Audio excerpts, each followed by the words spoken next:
Me pakume ajutise kaitse pikendamist kuni 4. märtsini aastal 2028. Samal ajal arvestab meie ettepanek Ukraina muutuvate kaitse- ja taastamisvajadustega. Ajutist kaitset ei tohiks anda äsja saabunud isikutele, kellel on Ukraina seaduste kohaselt sõjaliste kohustuste tõttu keelatud Ukrainast lahkuda. Euroopa Liit otsustas siiski saata Ukraina ajateenistuses mehed tagasi Ukrainasse ja mitte enam anda neile ajutise kaitse staatust. Kuid Vene sõdureid, kes sõdisid Ukraina vastu, jätkab Euroopa Liit siiski vastuvõtmist. Euroopa Komisjon tegi ettepaneku pikendada ajutise kaitse direktiivi kehtivust Ukraina põgenike jaoks kuni 4. märtsini 2028, piirates samal ajal selle staatuse saamise võimalust osadele uutele taotlejatele. Euroopa Komisjonis teatati, et nad pidasid läbirääkimisi Ukraina võimudega ning jõudsid järeldusele, et Ukraina mehed peavad jääma Ukrainasse, et kaitsta riiki venelaste rünnaku eest. Seetõttu neid Euroopas ei oodata ega võeta vastu. Siiski on siin väga olulised nüansid, mida me selles saates koos arutame. Kuid Euroopa Komisjon ei suutnud siiski vastu võtta teist otsust, mis puudutab venelasi. 2 Euroopa Liidu riiki, Itaalia ja Prantsusmaa, väljendasid skeptilist suhtumist Euroopa Liidu ettepanekusse keelata 21. sanktsioonipaketi raames endistele venelastele sisenemine. Skeptiliselt arvatakse, et ukrainlased peaksid jääma riigikaitsele. 21. sanktsioonipaketi raames keelatakse sissepääs endistele Vene sõjaväelastele, kes osalesid sõjas Ukraina vastu. Itaalia ja Prantsusmaa on siiski valmis vastu võtma neid samu Vene okupante, kes tapsid ukrainlasi sõjas ja nüüd püüavad Euroopasse siseneda. Minu nimi on Aleksei Pitši, arutame seda teemat koos ilma liigsete emotsioonideta, kuid enne kui alustame, palun tellige kanal, pange videole like ja jätka oma kommentaar selle video alla. Lisaks sellele liituge minu Telegrami kanaliga Pitši News, link sellele on selle video kirjelduses. Niisiis, Euroopa Komisjon tegi ettepaneku pikendada ajutise kaitse direktiivi kehtivust Ukraina põgenikele kuni 4. märtsini 2028, piirates samal ajal selle staatuse saamise võimalust osale uutele Ukraina taotlejatele. Nagu te aru saate, käib jutt just nimelt ajateenistuse eas meestest. Sellest teatas Euroopa Komisjoni rändeküsimuste volinik Magnus Brunner. Ettepaneku kohaselt ei tohiks ajutist kaitset anda neile äsja saabunud Ukraina kodanikele, kellel on mobilisatsiooni tõttu keelatud Ukrainast lahkuda. Muide, Brunner ütles otse, et Ukraina võimud palusid neil sellise otsuse tegemist väga tungivalt. Tema sõnul võetakse otsuses arvesse Ukraina kaitsevajadusi ja vajadust riigi sõjajärgseks taastamiseks. Nimelt vajab Ukraina selles etapis mehi, et täiendada Ukraina relvajõudude ridu ning neid ei tohiks riigist välja lasta, et nad saaksid pärast sõja lõppu töötada Ukraina ülesehitamisel. Ja nii kaua, kui sõda jätkub, peab jätkuma ka meie toetus. Kuna sõda jätkub, peab ka meie toetus loomulikult jätkuma. Just sellepärast esitamegi täna ettepaneku pikendada ajutist kaitset veel 1 aasta võrra. Järgneb expire in March 2027. Kehtiv ajutise kaitse kord lõpeb märtsis 2027, aga märts 2027 on sisuliselt juba homme. Me peame tagama järjepidevuse, selguse ja loomulikult stabiilsuse. Seetõttu teeme ettepaneku pikendada ajutist kaitset kuni 4. märtsini 2028.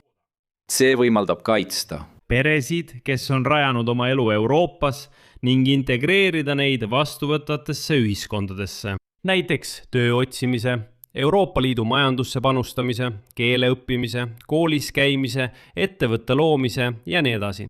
Samal ajal arvestab meie ettepanek Ukraina muutuvate kaitse- ja taastamisvajadustega ja see küsimus ootab.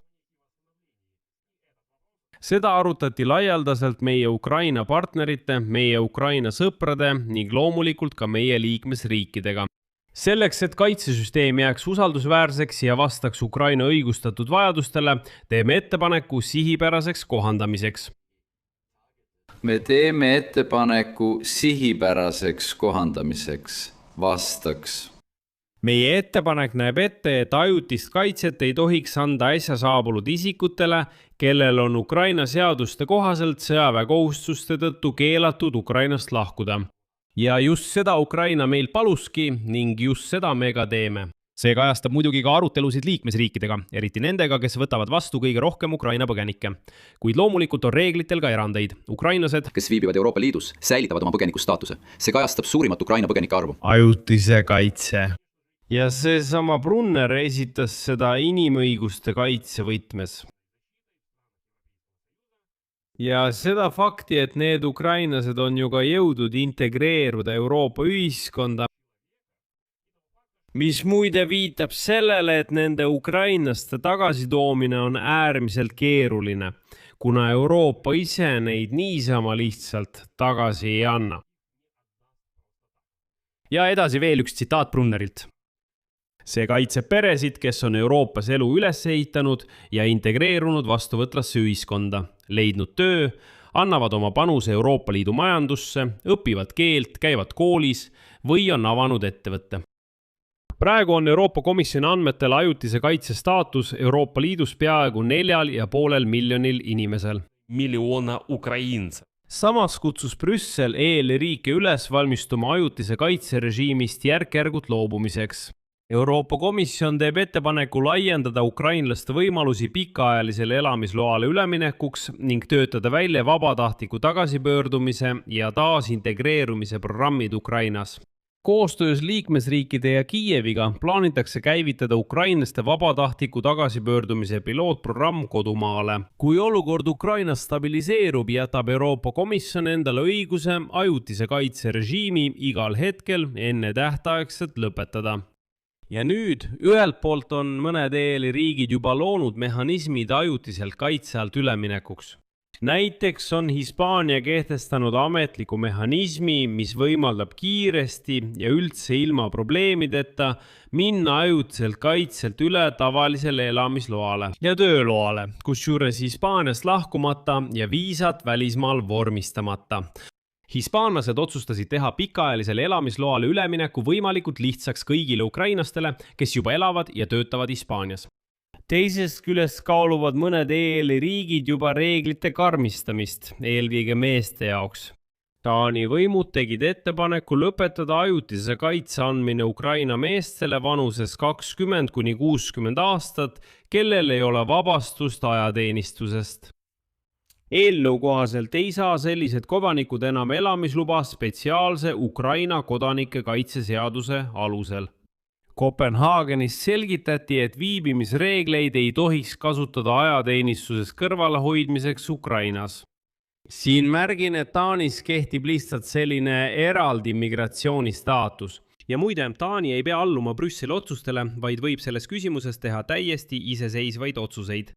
Seega, kui Taani juba seda lobib, võivad nad oma territooriumil selle tõesti vastu võtta, isegi kui Euroopa Liit hüpoteetiliselt võtab vastu mingi teise direktiivi. Ja Poolas on samuti tugevdatud ajutise kaitse andmise kontrolli. Poola võimud on hakanud sagedamini keelduma selle staatuse andmisest ukrainlastele. See puudutab nii uusi taotlejaid kui ka neid, kes on pärast pikka eemal viibimist Poolas selle staatuse kaotanud. Väljaande andmetel on võimud hakanud hoolikamalt kontrollima, kas inimene lahkus Ukrainast tõepoolest sõja tõttu või lihtsalt lahkus näiteks riigi lääneosast. Ajutise kaitse andmisest keeldumise poolt mobilisatsiooni ikka kuuluvatele meestele on samuti Saksamaa, Austria ja Rootsi. Aga siin on üks oluline moment. Euroopa Komisjoni ettepanek peab olema kooskõlastatud kõigi Euroopa Liidu liikmesriikidega. Ja siin võivad tekkida probleemid, sest juriidilisest seisukohast on raske selgitada, miks Euroopa jagab varjupaiga taotlejaid soo alusel. Sest kõik, absoluutselt kõik võimalikud piirangud puudutavad ainult mehi. See tähendab meessoost inimesi. Aga ma tuletan meelde, et Ukrainas on ka sõjaväekohustuslikud naised, kellele uut mehhanismi ei rakendata. Lisaks tasub veel kord märkida, et isegi kui Euroopa sellise otsuse vastu võtab, hakkab see kehtima alates 2027 aasta märtsist ja ainult uutele saabuvatele meestele. Kõik, kes praegu Euroopas viibivad, jäävad ajutise kaitse alla. Massiliisi meeste deporteerimise Euroopast Ukrainasse ei toimu. Kui nad on juba seal, siis nende tagasitoomine saab olema keerulisem, palju keerulisem, kui paljud Ukrainas arvavad. Ja kuna ükski seadus ei oma tagasiulatuvat jõudu, Euroopa Liit plaanib teha lõpliku otsuse Ukraina põgenike staatuse kohta juba juulis 2026 aastal, see tähendab sõna otseses mõttes vaid mõne nädala pärast. Kui seda ei õnnestu juulis teha, siis tulevad puhkused ja selle juurde naasetakse alles septembris. Teisest küljest üllatavad Euroopa otsused mõnikord väga tugevalt. 2 Euroopa Liidu riiki, Itaalia ja Prantsusmaa, on väljendanud skeptilist suhtumist Euroopa Liidu ettepanekusse keelata 21. sanktsioonipaketi raames sissepääs endistele Vene sõjaväelastele, kes osalesid sõjas Ukraina vastu. Sellest teatab Bloomberg, viidates diplomaatilistele allikatele. Ja Bloombergi andmetel ei ole Rooma ja Pariis üldiselt vastu ideele mitte lubada Venemaa sissetungis Ukrainasse osalenud isikuid riiki. Kuid nad kardavad, et praegune sõnastus võib avada tee kõigi venelastele üldise sissesõidukeelu kehtestamiseks. Ja mõlemad riigid rõhutavad, et selliseid sihipäraseid piiranguid tuleks reguleerida viisapoliitika kaudu, mitte sanktsioonimehhanismide abil. Lisaks juhivad Euroopa diplomaadid tähelepanu praktilistele raskustele rakendamisel, sest EL-i liikmesriigid peaksid ise kindlaks tegema, kes täpselt on sõdinud ja kes mitte. On ju selge, et Moskva selliseid andmeid ei anna. Algatus keelata niinimetatud SVO võitlejatel ehk siis Vene haisvatel okupantidel riiki sisenemine ei ole uus. Märtsis saatsid Saksamaa, Balti riikide, Soome, Poola, Rumeenia ja Rootsi juhid juba Euroopa Ülemkogu juhile Antonio Costale ja Euroopa Komisjoni presidendile Ursula von der Leyenile kirja, milles nõudsid sisenemiskeeldu Schengeni tsooni. Ukrainasse tungimise osalistele viidates julgeolekuohule.